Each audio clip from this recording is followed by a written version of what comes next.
അല്ല ഇതെന്താ ഒരു മാസത്തേക്കുള്ള ഒന്നിച്ചുണ്ടാക്കിയ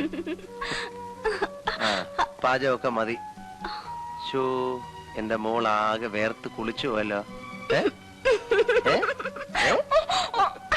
ആകെ വേർതിരിക്കുക. എനിക്ക് പോണം. വാ സമയായി. കേശവനാരെ ആ സാധനങ്ങളൊക്കെ എടുത്ത് ഡൈനിങ് ടേബിളിൽ വെച്ചേക്കൂ. മത്സ്യവും മാംസവും അവിടെ ഇരിക്കുള്ളൂ, ബാക്കിയുള്ളതൊക്കെ ഞാൻ എടുത്തു വെച്ചോളാം. കേശവനായർക്ക് ഇറച്ചി മീനും കാണുന്നത് പേടിയാ. പാവം. ഒരു മിനിറ്റ്, ഞാനൊന്ന് മേലെ എഴുതിയിട്ട് വരാം. ഞാനും വരാം. അയ്യോ ഇപ്പൊ വേണ്ട. നാശം, ഏത് പണ്ടാരാ ഈ സമയത്ത് കയറി വന്നിരിക്കുന്നത്? ഒന്ന് മേല് കയറിയാണ് സമ്മതിക്കുന്നത്.